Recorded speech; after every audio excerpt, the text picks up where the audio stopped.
എൻ്റെ പേര് ഷിബുവാണ്. എൻ്റെ വൈഫിന്റെ പേര് നിഷ. ഞങ്ങൾ രണ്ടുപേരും ഇവിടെ ഉണ്ട്.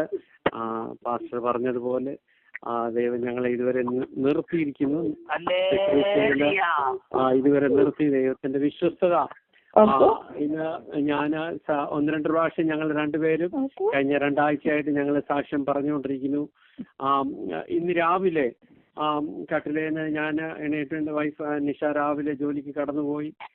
ഞാൻ രാവിലെ എണീറ്റപ്പം പാസ്റ്റർ ഇപ്പം പറഞ്ഞുകൊണ്ടിരുന്ന വിഷയത്തിന്റെ മേളിൽ 1-2 കാര്യങ്ങൾ ഞാൻ പറഞ്ഞുകൊണ്ട് സമയമുണ്ടെങ്കിൽ ദൈവത്തിന്റെ ആത്മാവ് എന്നെ നയിക്കുന്നത് ഈ പ്രാർത്ഥിക്കാനായിട്ടുള്ള ഒരു വലിയൊരു ഭാരമായി രാജ്യത്തിന് വേണ്ടിയിട്ട്. ആ ഒരു ഭാരം, ആ ഭാരത്തെ ഞാൻ നിർത്തുന്നില്ല.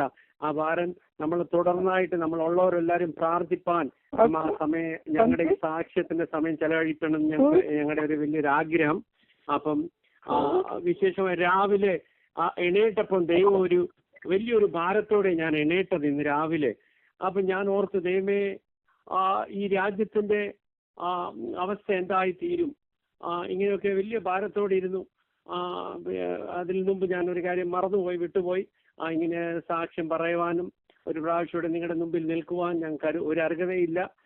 പക്ഷെ ദൈവം തന്നെ ഒരു അവസരം പാസ്റ്റർ ഒരുക്കി തന്നെ ഈ സമയത്തിനായി ഞാൻ ദൈവത്തെ സ്തുതിക്കുന്നു. നിങ്ങളെല്ലാവരെയും ഓർത്ത് ഞങ്ങൾ നന്ദി കരയറ്റുന്നു.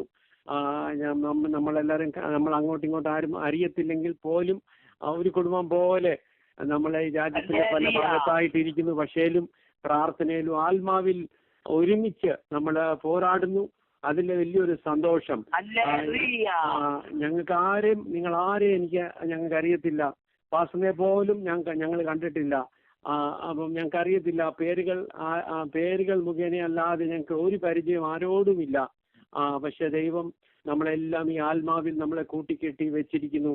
അതിനാണ് ദൈവത്തെ സ്തുതിക്കുന്നു. രാപ്പകൽ തോരാതെ പ്രാർത്ഥിക്കുന്ന ദൈവമക്കളുടെ ശബ്ദങ്ങൾ കേട്ട് ആദ്യത്തെ ദിവസങ്ങൾ ഞാൻ കേട്ടപ്പോൾ ഞാനങ്ങ് വളരെ അങ്ങ് ഞെട്ടി. ഞാനങ്ങ് അതിശയിച്ച് കരഞ്ഞു. എൻ്റെ പെങ്ങളോട് ഞാൻ പറഞ്ഞു, ഇങ്ങനെയും ഈ അന്ത്യ ദിവസങ്ങളിൽ അമേരിക്കയിൽ ഇങ്ങനെ പ്രാർത്ഥിക്കുന്ന മക്കളുണ്ടോ എന്നോർത്ത് ഞാനങ്ങ് അതിശയിച്ചായിരുന്നു. ഒരു 3 മാസം മുമ്പ് ഞാൻ ഈ പ്രയർ ലൈനിൽ കയറിയപ്പം അങ്ങനെ ഒരു ദൈവം ഒരു ശേഷിപ്പിനെ ദൈവം വെച്ചിരിക്കുന്നതിനായി ഞാൻ ദൈവത്തെ സ്തുതിക്കുന്നു. അത് മാത്രമല്ല, ഞാൻ പറയാൻ തുടങ്ങിയ കാര്യം, ഇന്ന് രാവിലെ കട്ടിലിനെ എണീറ്റപ്പം വലിയ ഭാരത്തോടെ മനസ്സിൽ എണീറ്റിന്റെ ദൈവമേ, ഈ രാജ്യത്തിന്റെ അവസ്ഥ എന്തായിത്തീരും? ഈ രാജ്യത്തിന്റെ അവസ്ഥ എന്തായിത്തീരും? ഞാൻ വീട്ടിലിരുന്ന് ജോലി ചെയ്യല്. അപ്പം ജോലിയിലൊക്കെ കയറി 1-2 മണിക്കൂറായി ഇങ്ങനെ ഭാരം ഇങ്ങനെ കൂടി വരുന്നു. എനിക്ക് ഒരു 1-2 സിസ്റ്റംസ് ഉണ്ട്. കമ്പ്യൂട്ടറിൽ കൂടെ എനിക്ക് കാണാം ഓരോ അടുത്ത് നടക്കുന്ന കാര്യങ്ങൾ. ആ ക്ഷണത്തിന് അതേ സെക്കൻഡിൽ എനിക്ക് എല്ലാം കാണാം. ഈ രാജ്യത്തിൽ നടക്കുന്ന ബ്ലൂംബർഗ് എന്ന് പറഞ്ഞ ഒരു സിസ്റ്റമാ. അപ്പം അതിൻ്റെ എല്ലാം ന്യൂസ് എല്ലാ സെക്കൻഡിനും പിടിപിടിന്ന് ആ സെക്കൻഡിൽ തന്നെ ന്യൂസ് വരുന്ന ഒരു സിസ്റ്റമാ. അതിങ്ങനെ ഞാൻ പലപ്പോഴും കാണാതൊക്കെ കണ്ണടച്ച് ഇങ്ങനെ ഇരിക്കാൻ നോക്കും. ജോലിയുടെ ഇടയ്ക്ക് എൻ്റെ മുമ്പിൽ തന്നെ തുറന്നിരിപ്പുണ്ട്. പക്ഷെ മനസ്സിൽ ഇങ്ങനെ ഭാരം കയറി ഇങ്ങനെ നെടുവീർപ്പിട്ട് ഞാനിങ്ങനെ ദൈവമേ, ഈ രാജ്യത്തിന്റെ അവസ്ഥ എന്തായി തീരും?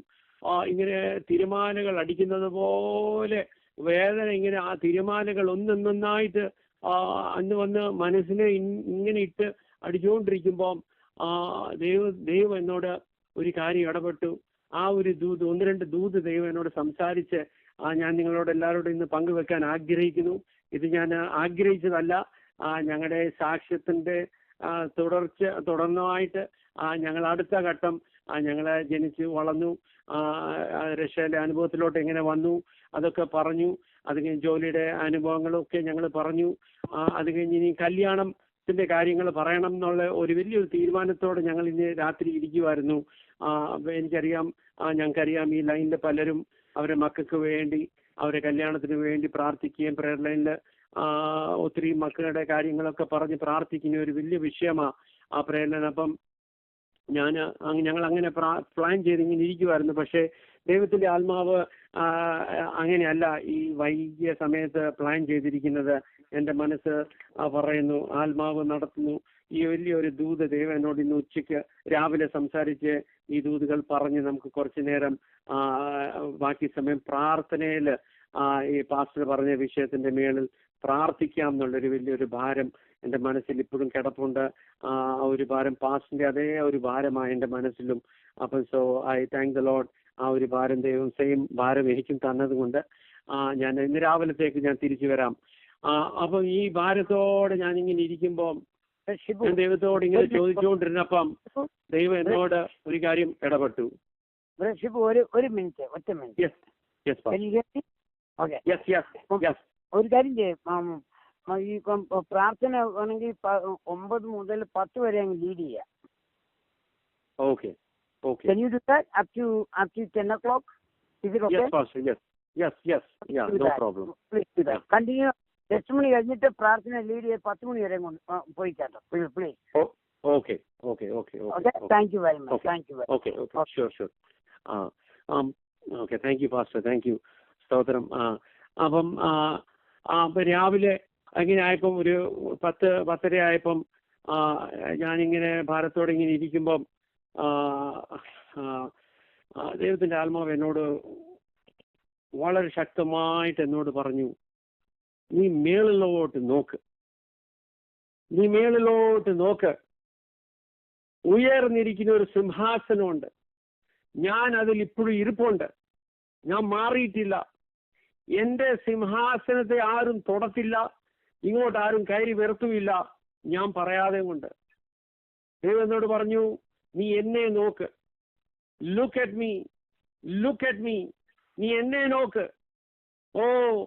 അത് കേട്ടപ്പം ഈ ഭാരം എൻ്റെ മനസ്സിൽ വന്ന് ഒഴുകി കടലിന്റെ തീരത്ത് നിൽക്കുമ്പോൾ ഈ തിരമാലകൾ വന്ന് അടിക്കുന്നത് പോലെയുള്ള ഭാരങ്ങൾ എൻ്റെ മനസ്സിൽ നിന്ന് ഒഴുകി മാറി അങ്ങ് പോയി.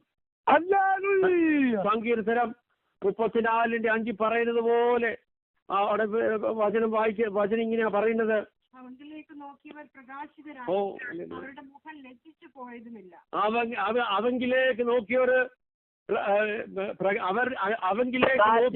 പ്രകാശിതരായി അവരുടെ മുഖം ലജ്ജിച്ചു പോയതുമില്ല. ഹല്ലേലൂയ. അത് കേട്ടപ്പം ദൈവം എന്നോട് പിന്നെയും പറഞ്ഞു, നീ എന്നെ നോക്ക്. നിന്റെ മുഖം ലജ്ജിച്ചു പോകത്തില്ല. നീ എന്നെ നോക്ക്. രാജ്യത്തിൽ ഇരുത്തുന്നതും സിംഹാസനത്തിൽ ഇരുത്തുന്നതും മാറ്റുന്നതും ഞാനാ. ഞാൻ പറയാതെ കൊണ്ടും ഞാൻ അറിയാതെ കൊണ്ടും ഒരുത്തൻ ഇരിക്കത്തുമില്ല, ഒരുത്തൻ വേർത്തുമില്ല, ഒരുത്തനെ മാറ്റത്തുമില്ല. ദൈവം പറഞ്ഞു, ഞാനായിരുന്നു. ട്രംപ് മാറണമെങ്കിൽ ഞാൻ പറയണം, ട്രംപ് ഇരിക്കണമെങ്കിൽ ഞാൻ പറയണം. ഞാൻ പറയാതെ കൊണ്ട് ഒന്നും നടക്കത്തില്ല. ആദ്യത്തെ ദൂത് എന്നോട് പറഞ്ഞു, ഞാൻ ദൈവമക്കളോട് ഞാൻ നിങ്ങളോട് പറഞ്ഞു, നിങ്ങളെ ധൈര്യപ്പെടുത്തുവാൻ പറയുക. എന്ത് സംഭവിച്ചാലും നമ്മുടെ ദൈവം അറിയാതെ കൊണ്ട് ഒന്നും സംഭവിക്കത്തില്ല. ഇല്ല. സ്തോത്രം. ഹല്ലേലൂയ. അത് ഞാൻ ഇന്ന് രാവിലെ ദൈവം എന്നോട് പറഞ്ഞ് എന്നെ ഉറപ്പിച്ച ഒരു ദൂതാണിത്. എന്റെ മനസ്സിനെ ഉറപ്പിച്ച ഒരു വാക്കാണിത്. ദൈവം നേരെ എന്നോട് സംസാരിച്ചെന്നെ ബലപ്പെടുത്തിയ ഒരു വാക്കാണ്. ഞാൻ പറയാതെ കൊണ്ട് ഒരുത്തൻ കയറത്തില്ല. ഞാൻ പറയാതെ കൊണ്ട് ഒരുത്തൻ ഇരിക്കത്തില്ല. ഞാൻ പറയാതെ കൊണ്ട് ഒരുത്തന് മാറത്തില്ല. ഞാൻ പറയാതെ കൊണ്ട് ഒരുത്തൻ ഇറങ്ങത്തില്ല. എന്റെ കയ്യില എല്ലാം എന്റെ കയ്യില. ദൈവം പറഞ്ഞു, അവന്റെ കയ്യില എല്ലാം. യെസ്, ഈ രാജ്യത്തിന്റെ എല്ലാ സ്ഥാനങ്ങളും, വൈറ്റ് ഹൗസിൽ ഇരിക്കുന്നതാരാ, പോകുന്നതാരാ, എല്ലാം ദൈവത്തിന്റെ കരങ്ങളിലാ. ദൈവമക്കളെ, നമ്മൾ ഉറപ്പിക്കുക. ഇത് ദൈവത്തിന്റെ വചനമാണ്. സങ്കീർത്തനക്കാരൻ പറയുന്നു, അവങ്കിലേക്ക് നോക്കിയൊരു പ്രകാശിതരായി അവരുടെ മുകളിൽ. ഹല്ലേലൂയ. അത് കഴിഞ്ഞ് കുറച്ചു നേരം കഴിഞ്ഞപ്പം രണ്ടാമത്തെ ദൂത് കയറി വന്നു. ദൈവം പറഞ്ഞു, ഞാനിങ്ങനെ ആലോചിച്ചുകൊണ്ടിരിക്കപ്പം വൈകിയ സമയത്ത് ദൈവം എന്നോട് പറഞ്ഞു, യെശയ്യാവ് 6:1 അവിടെ വായിക്കുന്നത് നമ്മള് ഇങ്ങനെയാ വായിക്കുന്നത്. യെശയ്യാവ് 6:1 മരിച്ച ആണ്ടിൽ കർത്താവ് ഉയർന്നും പൊങ്ങിയിരിക്കുന്ന സിംഹാസനത്തിൽ ഇരിക്കുന്നത് ഞാൻ കണ്ടു. അവന്റെ വസ്ത്രത്തിന്റെ വിളമ്പുകൾ ഹല്ലേലൂയ. അവൻ അവിടെ ഇരിപ്പുണ്ട്. ദൈവമക്കളെ, അവൻ അവിടെ ഇരിപ്പുണ്ട്. നമ്മൾ വിഷമിക്കേണ്ട ഒരു ആവശ്യമില്ല. അവൻ അവിടെ ഇരിപ്പുണ്ട്. അവൻ അവിടെ നിന്ന് മാറിയിട്ടില്ല. അവന്റെ സിംഹാസനം ആർക്കും തൊടാൻ മേല. അവന്റെ സിംഹാസനം ആർക്കും തൊടാൻ മേല. അവൻ അവിടെ ഇരിപ്പുണ്ട്. നമ്മളത് മനസ്സിലാക്കണം. അവൻ അവിടെ ഇരിപ്പുണ്ട്.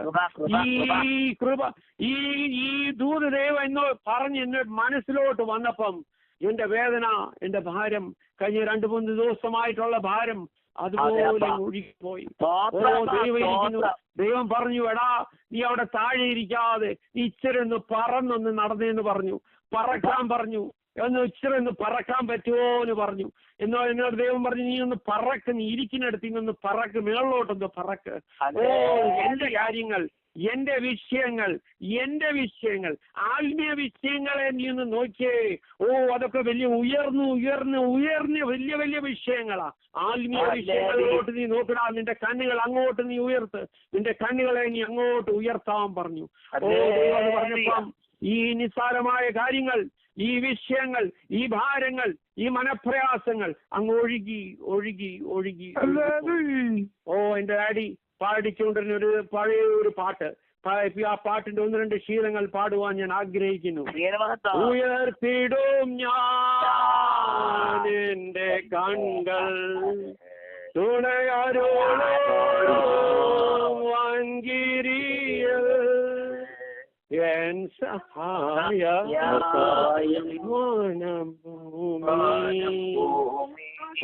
നമ്മുടെ ദൈവം ഉറങ്ങിക്കിടക്കുവല്ല. അവൻ നിദ്ര കൊള്ളുവല്ല. അവന്റെ കണ്ണുകൾ തുറന്നിരിക്കുന്നു. നമ്മുടെ ശബ്ദങ്ങൾ കേട്ടോണ്ടിരിക്കുന്നു. അവൻ രാത്രി പകൽ നമ്മൾ പ്രാർത്ഥിക്കുന്ന പ്രാർത്ഥനകൾ അവൻ കേട്ടോണ്ടിരിക്കുന്നു. അവൻ ചെവി ചായ്ച്ചിരിക്കുന്നു. ഈ സമയത്ത് ഞാൻ നിങ്ങളോട് ഒരു കാര്യോട് പറയട്ടെ. ഞാൻ 3-ാമത്തെ ഒരു കാര്യം ദൈവനോട് പറഞ്ഞത്, എന്നോട് ഇതെന്റെ ദൂതായിട്ടല്ല, പക്ഷേ ഇതെന്റെ മനസ്സിൽ വന്ന ഒരു ആലോചന.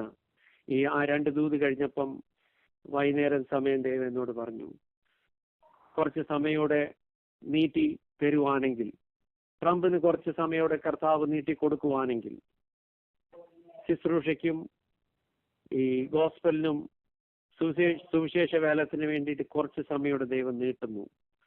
അതിന്റെ അർത്ഥം ദൈവത്തിന്റെ വരവ് നാളെ ആകാൻ പാടില്ല എന്നല്ല, അല്ലെ 4 വർഷം കഴിഞ്ഞേ ആകത്തുള്ളൂ എന്നല്ല.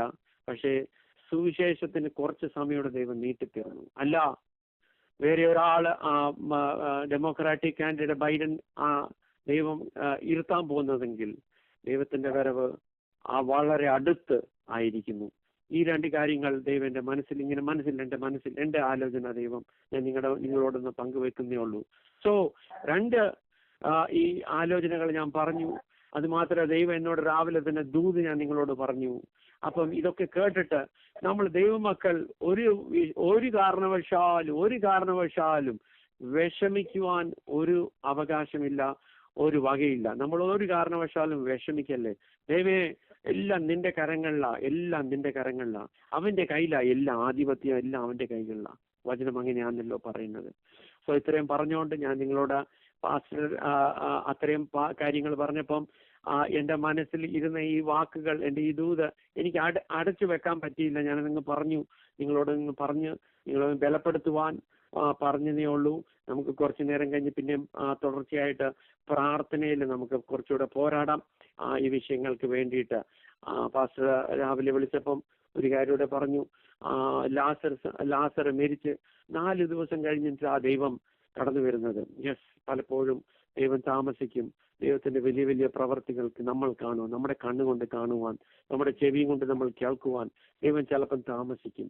പല കാര്യങ്ങളിലും ഞങ്ങളും ഒത്തിരിയും കാലങ്ങളായി ഞങ്ങളും കാത്തിരിക്കുന്ന ദൈവത്തിന്റെ വലിയ പ്രവർത്തിക്ക് വേണ്ടിയിട്ട്. യെസ്, ദൈവം താമസിക്കുന്നത് മറന്നുപോയത് കൊണ്ടല്ല, ദൈവം താമസിക്കുന്നത് ദൈവത്തിന്റെ വലിയൊരു പ്രവൃത്തി ചെയ്തെടുക്കുവാൻ വേണ്ടിയിട്ടാണ്.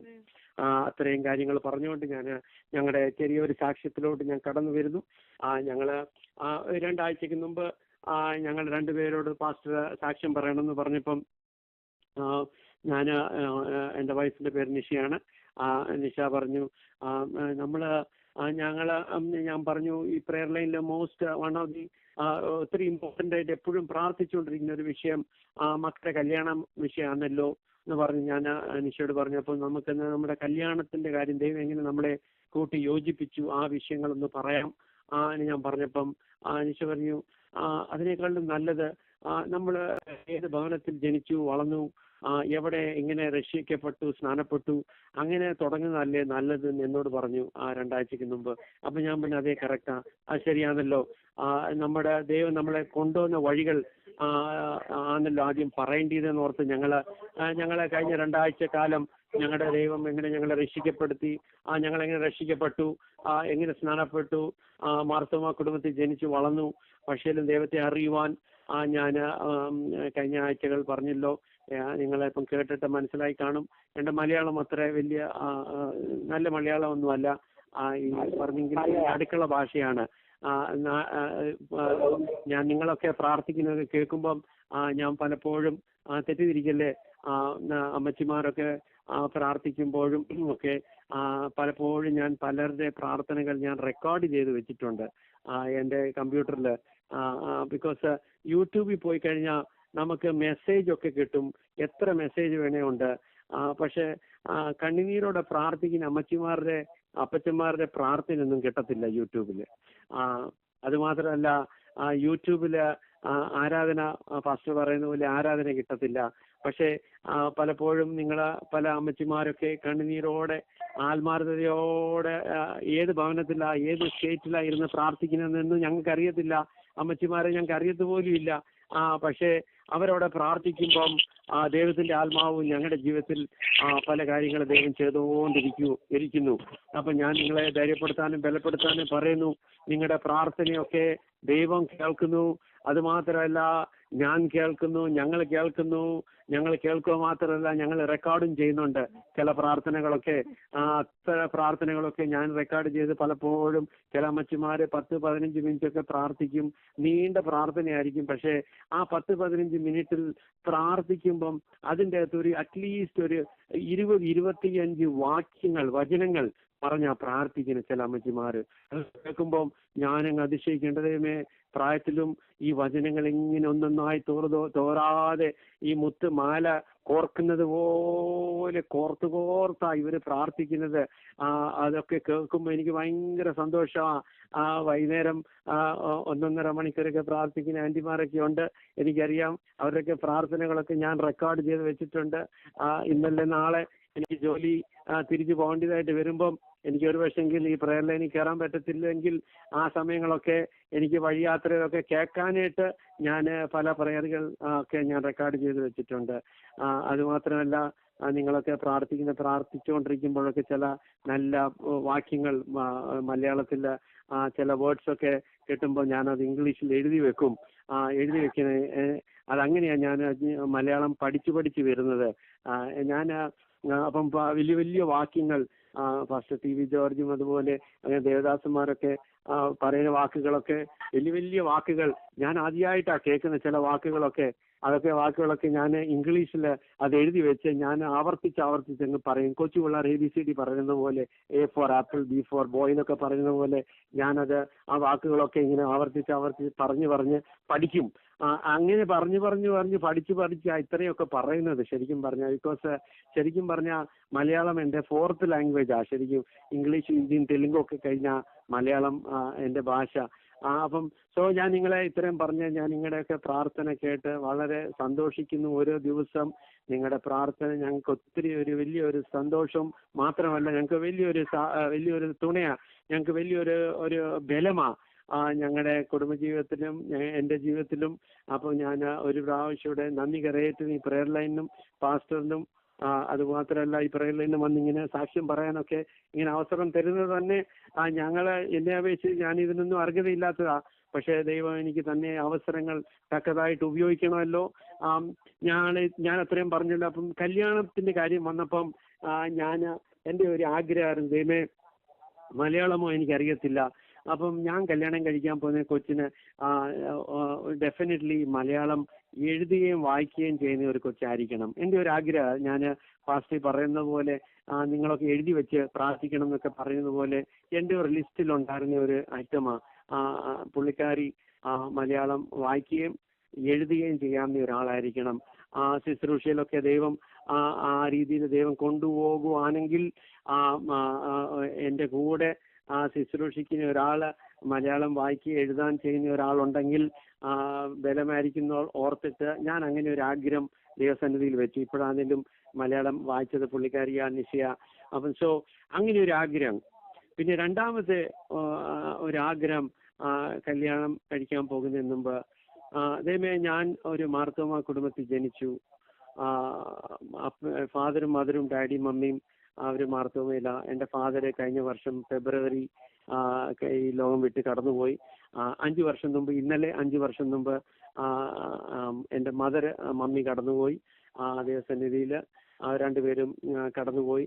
പക്ഷെ അവർ മാർത്തോമ കുടുംബത്തിലായിരുന്നു ഞാൻ ജനിച്ചത്. എൻ്റെ ഫാദർ മാർത്തോമയായിരുന്നു, മമ്മി യാക്കോബയനായിരുന്നു. അപ്പം ഡാഡിക്ക് വിശ്വാസത്തിൽ ഹൈദരാബാദിൽ വിശ്വാസ കൂട്ടങ്ങളിലൊക്കെ ഡാഡി എപ്പോഴും പോകുമായിരുന്നു. പക്ഷെ മക്കള് 4 പേര് കഴിഞ്ഞ പ്രാവശ്യം പറഞ്ഞല്ലോ, രക്ഷയുടെ അനുഭവത്തിലോ ഭഗത് സിംഗ് എന്ന് പറഞ്ഞ ഒരു ദേവദാസന്റെ ചർച്ചിലാണ് രക്ഷിക്കപ്പെട്ടതും സ്നാനപ്പെട്ടതും.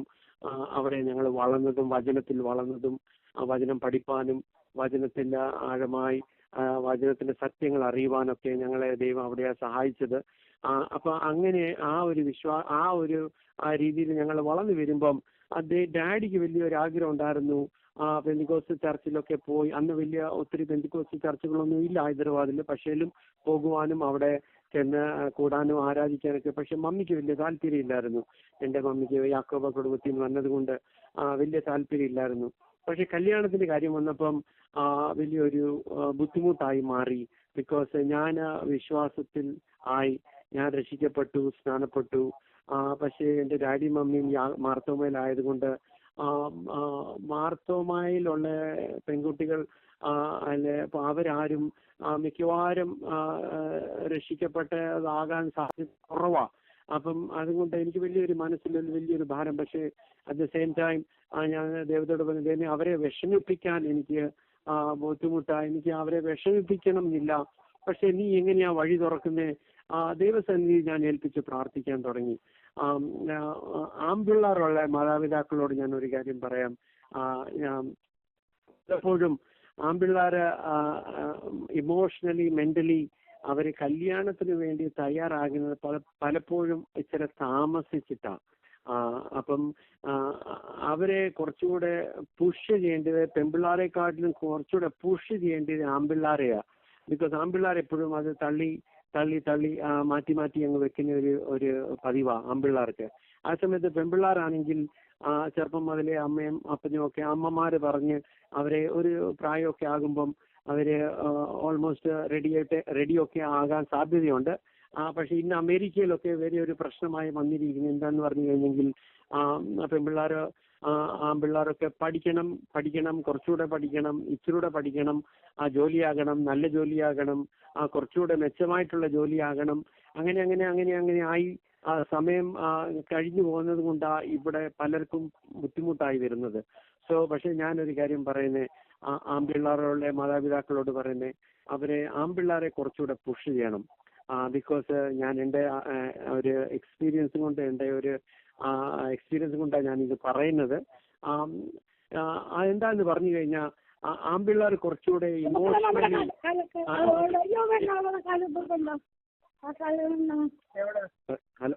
Praise Lord.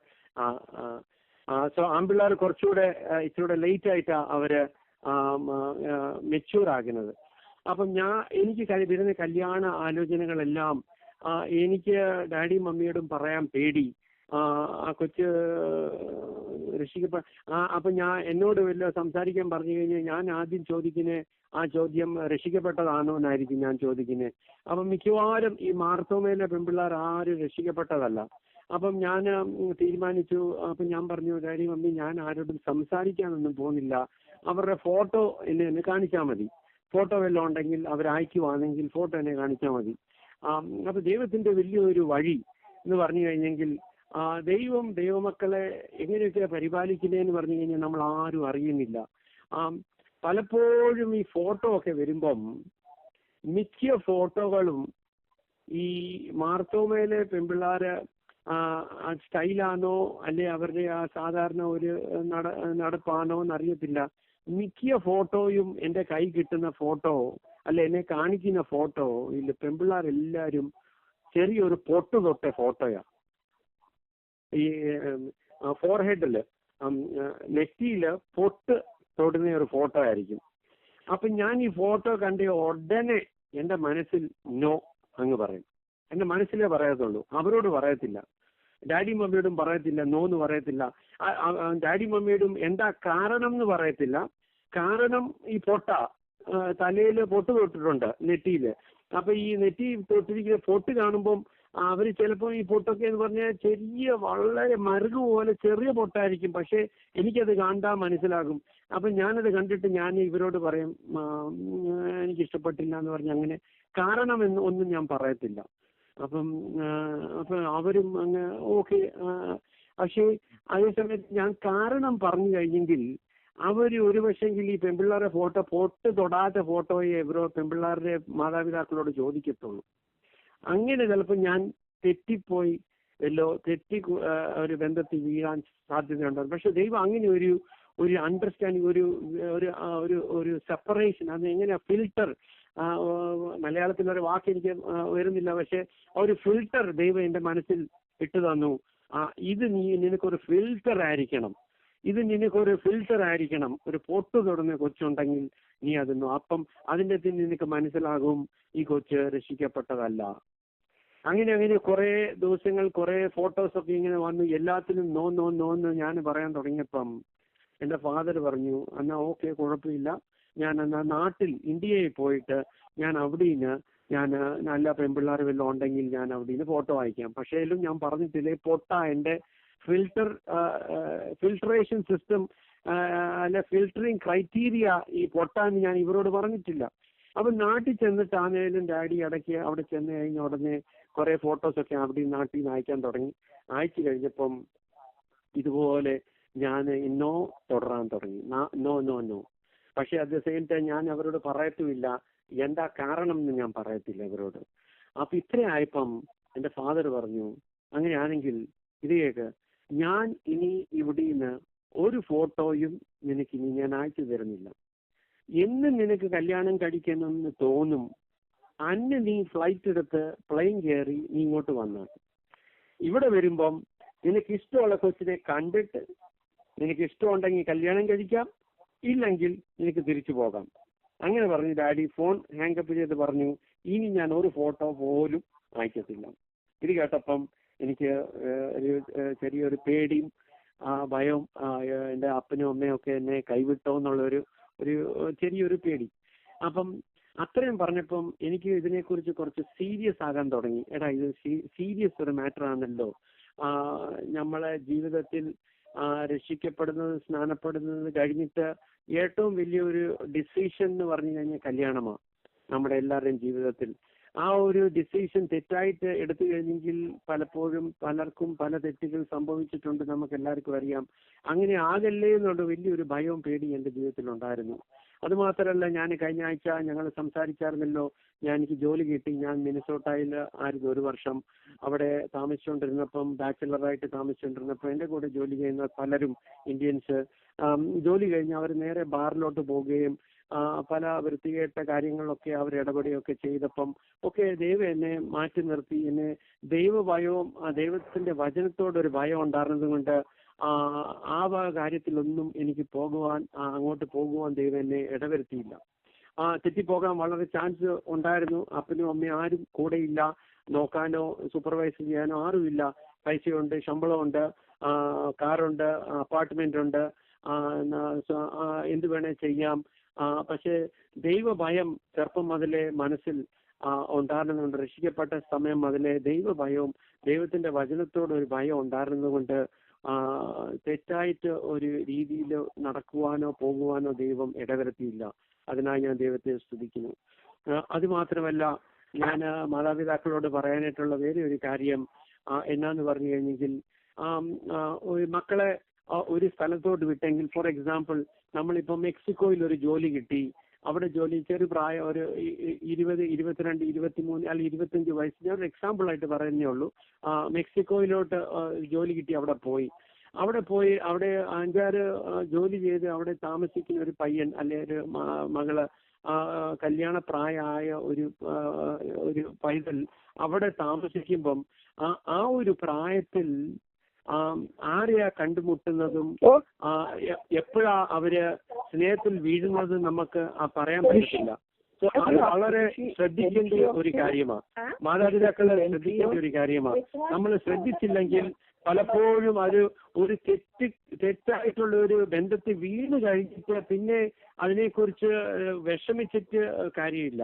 സോ അതങ്ങനെ ആകാതിരിക്കാനായിട്ട് ഒത്തിരി ശ്രമിക്കണം. ബിക്കോസ് ഇവിടെ ഞാൻ പറഞ്ഞ പോലെ മിനസോട്ടയിൽ ഞാൻ ആയിരുന്നപ്പം എനിക്കും പല തെറ്റ് കൂട്ടുകെട്ടിൽ വീണു പോകാൻ സാധ്യതകൾ ഉണ്ടായിരുന്നു. പക്ഷെ വീണു പോകാഞ്ഞത് ദൈവഭയവും ദൈവത്തിന്റെ വചനത്തോടൊരു ഭയവും ദൈവത്തോടൊരു ഭയവും ഉണ്ടായിരുന്നുകൊണ്ട് മാത്രം. പക്ഷെ പലപ്പോഴും ചെറുപ്പക്കാരായ മക്കൾക്കൊന്നും അങ്ങനെ നിൽക്കാൻ പലപ്പോഴും സാധ്യത കുറവാണ്. അവർ വീണു പോകാൻ സാധ്യതയുണ്ട്. എന്താണെന്ന് പറഞ്ഞു കഴിഞ്ഞെങ്കിൽ ആ ഒരു ചെറുപ്പത്തിന്റെ ആ ഒരു സ്റ്റേജ് ആയതുകൊണ്ട്. സോ അത് വളരെ ശ്രദ്ധിക്കണം. എവിടെ പോകുന്നു, എവിടെ ജോലി ചെയ്യുന്നു, എവിടെ താമസിക്കുന്നു, ആരുടെ കൂടെ നടക്കുന്നു, ആരുടെ കൂടെ പോകുന്നു, ഇതൊക്കെ ശ്രദ്ധിക്കേണ്ട കാര്യങ്ങൾ മാതാപിതാക്കൾക്കുണ്ട് കല്യാണം വരെ. ഞാൻ എൻ്റെ സ്റ്റോറിയിലോട്ട് ഞാൻ മടങ്ങി വരട്ടെ. അപ്പം ഫാദർ എന്നോട് ഇങ്ങനെ പറഞ്ഞപ്പം എനിക്കൊരു ചെറിയൊരു പേടിയായി. അത് കഴിഞ്ഞ് ഞാൻ ജോലിന് അവധിയെടുത്തു. ഞാൻ ജോലിയിൽ പറഞ്ഞു ഞാൻ കല്യാണത്തിന് പോകുവാന്ന് പറഞ്ഞ അവധിയെടുത്തു. ഇവിടെ അത്ര കല്യാണം അല്ലെങ്കിൽ ഇവിടെ അങ്ങനെ അവധി തരാനൊക്കെ ബുദ്ധിമുട്ടായതുകൊണ്ട് 5 ആഴ്ച അവധി എടുത്തോണ്ടാണ് ഞാൻ നാട്ടിലോട്ട് കടന്നു പോകുന്നത്. കല്യാണം കഴിക്കാനായിട്ട് പോകുന്ന ആരാന്ന് അറിയത്തില്ല, ഒരു ഫോട്ടോ കണ്ടിട്ടില്ല, കല്യാണം ഉണ്ടോന്ന് അറിയത്തില്ല, ഒന്നും അറിയാതെ കൊണ്ട് ഞാൻ ജോലിയിൽ എൻ്റെ സൂപ്പർവൈസറിനോട് പറഞ്ഞു ഞാൻ കല്യാണം കഴിക്കാൻ പോവുക, ഇന്ത്യയിൽ പോവുക, എനിക്ക് 5 ആഴ്ച വെക്കേഷൻ വേണം. അവർ സന്തോഷത്തോടെ വളരെ എക്സൈറ്റ്മെന്റോടെ അവരെനിക്ക് 5 ആഴ്ച വെക്കേഷൻ തന്നു. ദൈവത്തിന്റെ കൃപ എന്നോട് പെണ്ണിന്റെ ഫോട്ടോ ഒന്നും ചോദിച്ചില്ല. ബിക്കോസ് എന്റെ ചോദിച്ചായിരുന്നെങ്കിൽ എനിക്ക് ഫോട്ടോ കാണിക്കാനൊന്നും ഇല്ല. സോ ദൈവത്തിന്റെ കൃപ അവരൊന്നും ചോദിച്ചില്ല. അവര് കൺട്രാക്ഷനൊക്കെ പറഞ്ഞ് അവരെന്നെ പറഞ്ഞു വിട്ടു. മക്കളെ ഞാൻ ടിക്കറ്റ് എടുത്ത് പ്ലെയിൻ കയറി. ഇവിടീന്ന് നാട്ടിൽ വരെ ഡൽഹിയിലോട്ടായിരുന്നു ഫ്ലൈറ്റ്, ഡൽഹി വരെ. ഇവിടീന്ന് ന്യൂയോർക്ക് JFK ഇവിടീന്ന് പ്ലെയിൻ കയറി ഡൽഹി വരെ ഒരു പോള കണ്ണ് ഞാൻ അടച്ചില്ല, ഉറങ്ങിയില്ല. ക്ഷീണം. ദൈവമേ എന്തായിത്തീരും. ഡൽഹിയില് കണക്റ്റിംഗ് ഫ്ലൈറ്റ് ബോംബെയിൽ എത്തിയപ്പം ബോംബെയിലെ കസ്റ്റംസ് ഏജന്റ് എന്നെ പിടിച്ചു നിർത്തി ചോദിച്ചു നീ ഡൽഹിന്നാണോ വരുന്നതെന്ന് ചോദിച്ചു. അപ്പൊ ഞാൻ പറഞ്ഞില്ല, ഞാൻ ന്യൂയോർക്കിൽ നിന്നാ വരുന്നതെന്ന് പറഞ്ഞപ്പം പുള്ളിക്കാരൻ പറഞ്ഞു, അയ്യോ നിന്നെ കണ്ടു കഴിഞ്ഞാൽ ഒത്തിരി നീ ഫ്രഷ് ആയിട്ടുണ്ടല്ലോ, ഡൽഹിയിൽ നിന്ന് വരുന്ന ആളെ പോലെ ഉണ്ടല്ലോ എന്ന് ചോദിച്ചു. അപ്പൊ ഞാൻ പറഞ്ഞില്ല, ഞാൻ ന്യൂയോർക്കിൽ അമേരിക്കയിൽ നിന്നാ വരുന്നതെന്ന് പറഞ്ഞു. പക്ഷെ എന്റെ ബാഗിൽ ഒരു ക്യാംകോഡർ ഉണ്ടായിരുന്നു. അപ്പൊ അത് ഉണ്ടായിരുന്നു, അത് കണ്ടു. അത് പിന്നെ എന്റെ പ്രായം കണ്ടു, US പാസ്പോർട്ട് കണ്ടപ്പോഴത്തേക്ക് അവര് കുറച്ച് പൈസ എടുക്കാനായിട്ട് ശ്രമിച്ചു. പൈസ എന്ന് പറഞ്ഞാൽ ഒരു ക്യാമറ ഒക്കെ ഉണ്ടായിരുന്നത് കൊണ്ട് എനിക്ക് കണക്റ്റിംഗ് ഫ്ലൈറ്റ് നാട്ടിലോട്ട് കുറച്ച് സമയം ഉള്ളായിരുന്നു. അപ്പം ഞാനപ്പം അവരോട് പറഞ്ഞില്ല എനിക്ക് കണക്റ്റിംഗ് ഫ്ലൈറ്റ് ഉണ്ടെന്ന്. അപ്പോൾ അവർ പറഞ്ഞു ഞങ്ങൾക്ക് വിടാൻ പറ്റത്തില്ല, പെട്ടിയെല്ലാം തുറന്ന് നോക്കണം. അങ്ങനെയൊക്കെ അവർ വലിയ കഥയൊക്കെ ഉണ്ടാക്കാൻ തുടങ്ങിയപ്പോൾ ഞാൻ അവർക്ക് കൊടുക്കേണ്ട പൈസ 1-2 എത്രയാണെന്ന് എനിക്ക് ഓർമ്മയില്ല, സൂക്ഷ്മമായിട്ട് കുറച്ച് പൈസ കൊടുത്ത് ഞാനങ്ങ് വിട്ടു. നാട്ടിലെത്തി 24 ഡിസംബർ 2002 ക്രിസ്മസിന്റെ തലേ ദിവസം അവിടെ വീട്ടിൽ ചെന്നപ്പം ഡാഡിയും മമ്മിയും 2 പേരും വീട്ടിലുണ്ട്. ഞങ്ങള് നാട് മലപ്പള്ളി ആനിക്കാട്, അതാ ഞങ്ങളുടെ സ്വദേശം. അവിടെ ചെന്നപ്പം ഡാഡി മമ്മി അവിടെയുണ്ട്.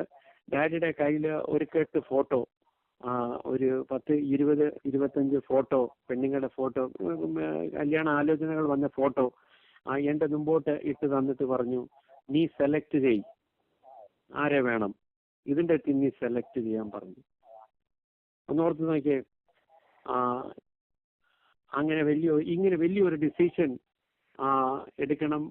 ഞാൻ എന്ത് ചെയ്യണമെന്ന് എനിക്കറിയത്തില്ല. അപ്പം ഡാഡി എന്നോട് പറഞ്ഞു, ഇത്രയും ഫോട്ടോയ്ക്കകത്ത് ഞാൻ 2-3 പേരെ സെലക്ട് ചെയ്ത് മാറ്റി വെച്ചിട്ടുണ്ട്, ഇത് വേണം നീ നോക്കാൻ പറഞ്ഞു. അപ്പൊ ഞാൻ നോക്കി. അപ്പൊ ഒരു ആലോചന വന്നത് ഞങ്ങളുടെ വീടിന്റെ തൊട്ടടുത്ത്, വലിയ ദൂരമൊന്നുമില്ല, മലപ്പള്ളി തന്നെയാ, അവിടെ നിന്ന് ഒരു ആലോചന വന്നു. ഞാൻ ആദ്യം പൊട്ടിന്റെ കാര്യം പറഞ്ഞായിരുന്നല്ലോ. ഈ കൊച്ചിന്റെ തലയിലും ചെറിയൊരു പൊട്ട്, വളരെ ചെറിയ പൊട്ട്. ഫോട്ടോ അതുപോലെ കണ്ടെങ്കിലേ മനസ്സിലാകത്തുള്ളൂ. ഒരു മരത്തിന്റെ കീഴിൽ നിൽക്കുവായി കൊച്ചിന്റെ കൊച്ച്. അപ്പം ഈ മരത്തിന്റെ ഈ ഷാഡോ വല്ലോ ആണോ എന്ന് പോലും ധരിച്ചു പോകും. പക്ഷെ എനിക്ക് കണ്ടപ്പോൾ അത് പൊട്ടായിട്ട് തോന്നി. അപ്പൊ ഞാൻ പക്ഷേ ആ പൊട്ടിന്റെ കാര്യം ഒന്നും പറഞ്ഞില്ല. അവിടെ പൊട്ടിത്തെറിക്കും എന്റെ ഫാദറും മദറും ഈ പൊട്ടിന്റെ കാര്യം വല്ലോ പറഞ്ഞെങ്കിൽ. അപ്പൊ ഒന്നും പറഞ്ഞില്ല ഞാനപ്പം.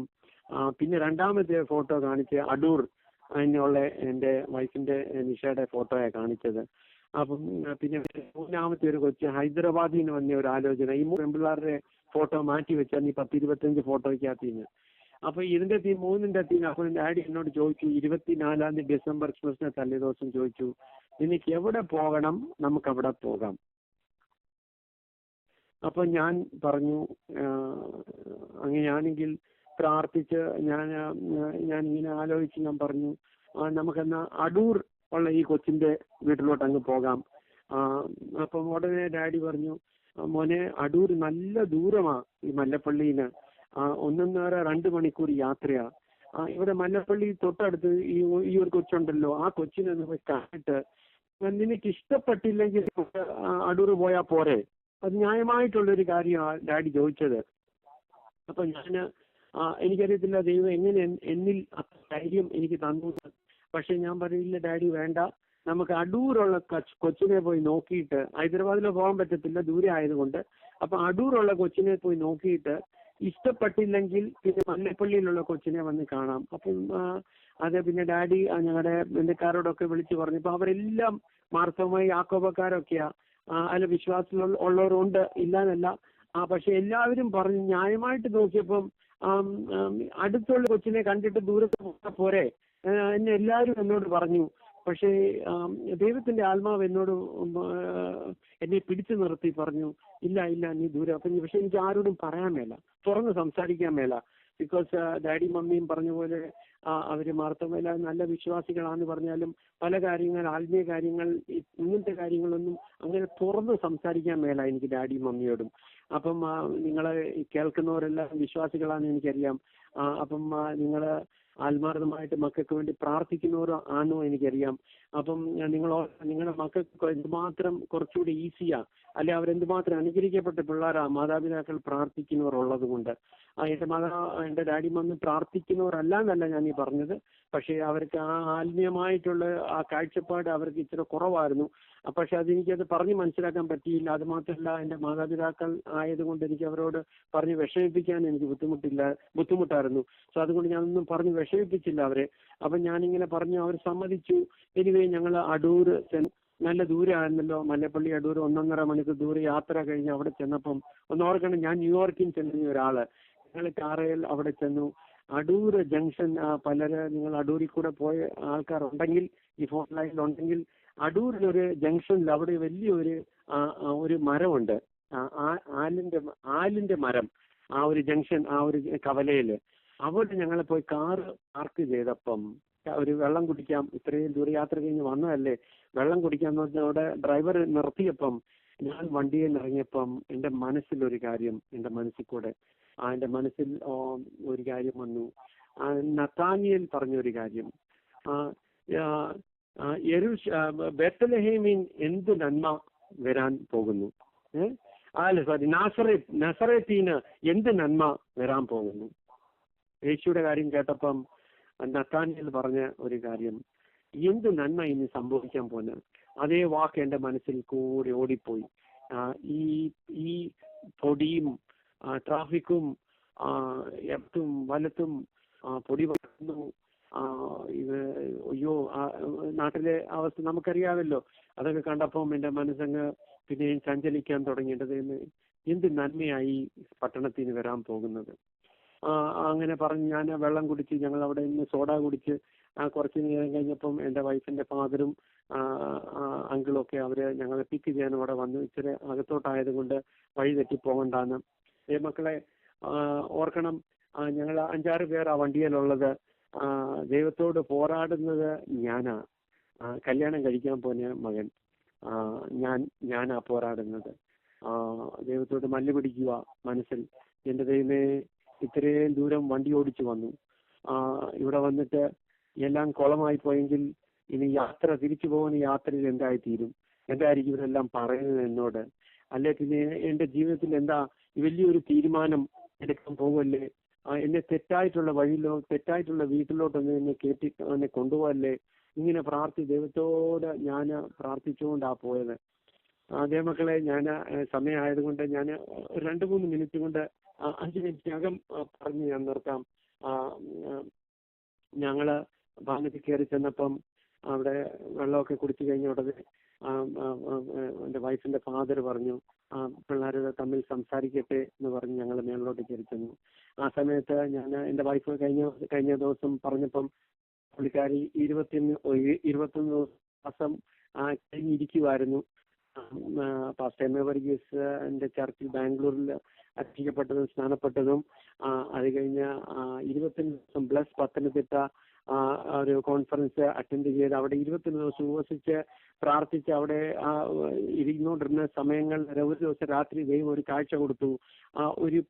ഒരു മനുഷ്യൻ അല്ലെ ഒരാള് മുമ്പിലിരിക്കുന്നു, പുള്ളിക്കാരി പറയുന്നു, I am born again and baptized. പറയുന്ന ഒരു കാഴ്ച, ഒരു ശബ്ദം പുള്ളിക്കാരി കേട്ടു സ്വപ്നത്തിൽ, ഒരു ദർശനത്തിൽ പുള്ളിക്കാരി കണ്ടായിരുന്നു. അപ്പൊ ഞങ്ങള് മുറിയിലോട്ട് കയറി ചെന്നു. ഞാൻ അവിടെ ഇരുന്നപ്പം പുള്ളിക്കാരി ഇരിപ്പുണ്ട്. അപ്പൊ എന്റെ വായിന്ന് വരുന്ന ആദ്യത്തെ വാക്കുകൾ ഇതായിരുന്നു, my name is so and so Shibu Varghese. Even though I was born and brought up in a Marthoma family, I am രണ്ടാമത്തെ സെന്റൻസ് എൻ്റെ I am born again and baptized. അതാ ഞാൻ പറയുന്നത്. ഞാനത് പറയേം, I am born again and baptized എന്ന് ഞാൻ പറയേം. പുള്ളിക്കാരി ഇരിക്കുന്നിടത്ത് നിന്ന് ചാടി എണീട്ട് പ്രൈസ് ദ ലോർഡ് എന്നങ്ങ് പറഞ്ഞു. പുള്ളിക്കാരി പ്രൈസ് ദ ലോർഡ് എന്ന് പറഞ്ഞപ്പോൾ എനിക്ക് ഉറപ്പായി, കൂടിപ്പോയെങ്കിൽ ഈ 2 മിനിറ്റ് പോലും എടുത്തില്ല ഈ ഞങ്ങളുടെ സംസാരം. 2 മിനിറ്റിനകം ദൈവം ഞങ്ങളുടെ ഈ ആലോചനയെ ദൈവം ഉറപ്പിച്ചു. 2 മിനിറ്റേ എടുത്തുള്ളൂ, അതിൽ കൂടുതൽ എടുത്ത് 2 മിനിറ്റ് പോലും എടുത്തോന്ന് എനിക്കറിയത്തില്ല.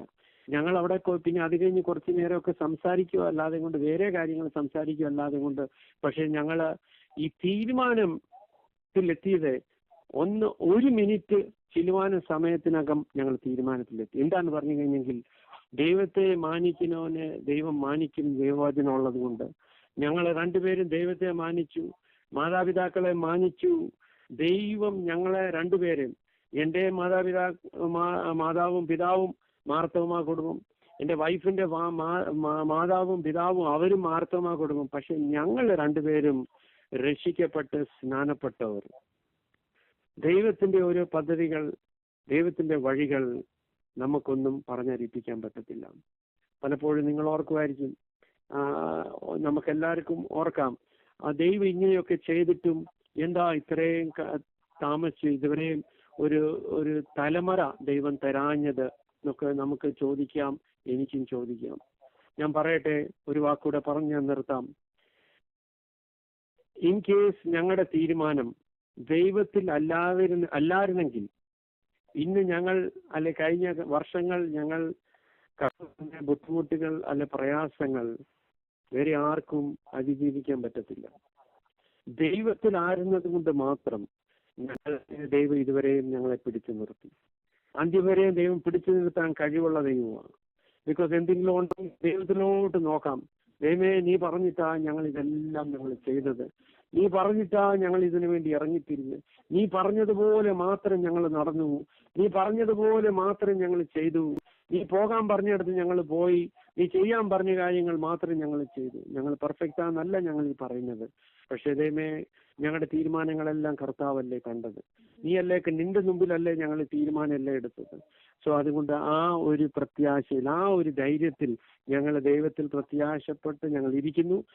നിങ്ങളെല്ലാവരും ഞങ്ങളുടെ ഈ സാക്ഷ്യം കേട്ടതിനായി ഞങ്ങൾ ഇന്ന് സ്തുതിക്കുന്നു, ഞങ്ങളെ ഓർത്ത് പ്രാർത്ഥിക്കുന്നുണ്ട്. എനിക്കറിയാം പലരും പ്രയർ ലൈനിൽ പലപ്പോഴും ഞങ്ങൾ കയറുമ്പോൾ ഞങ്ങളെ വിഷയങ്ങളൊക്കെ പറഞ്ഞ് പ്രാർത്ഥിക്കുന്നത് ഞങ്ങൾ കേൾക്കാറുണ്ട്. എല്ലാത്തിനും വളരെ നന്ദി കരയറ്റുന്നു. സമയം ദീർഘിച്ചു പോയല്ലോ. അതുകൊണ്ട് എന്നോട് ക്ഷമിക്കണം. ഇത്രയും പറഞ്ഞുകൊണ്ട് ദൈവം ഇതുവരെ ഞങ്ങളെ പിടിച്ച് താങ്ങി നിർത്തി. പല ബുദ്ധിമുട്ടുകളും ശോധനകളും മരണവും ഒക്കെ ഞങ്ങളുടെ ജീവിതത്തിൽ കടന്നു വരാമായിരുന്നു. പക്ഷെ ദൈവം ഞങ്ങളെ കാത്തു നിർത്തി. ഇതുവരെ ഞങ്ങൾ ദൈവം പരിപാലിച്ചു. ദൈവത്തിന്റെ കൃപയിൽ ഞങ്ങൾ ശരണപ്പെടുന്നു. വിശ്വസ്തയായി ഞങ്ങൾ ദൈവത്തിൽ ശുശ്രൂഷിപ്പാൻ, ദൈവത്തിന്റെ മുമ്പിൽ ഞങ്ങൾ നടക്കുവാൻ നിങ്ങൾ ഞങ്ങൾക്ക് വേണ്ടി പ്രാർത്ഥിക്കണം. ഇത്രയും നേരം ഞങ്ങളുടെ സാക്ഷ്യം കേട്ട് എന്റെ സാക്ഷ്യം കേട്ടതിനായി ഞങ്ങൾ നിന്നെ സ്തുതിക്കുന്നു, ദൈവത്തെ സ്തുതിക്കുന്നു. എല്ലാത്തിനായി വളരെ നന്ദി. അത്രയും പറഞ്ഞുകൊണ്ടുള്ള വാക്കുകളെ ഞാൻ ചുരുക്കുന്നു. സ്തോത്രം. ഹല്ലേലൂയ.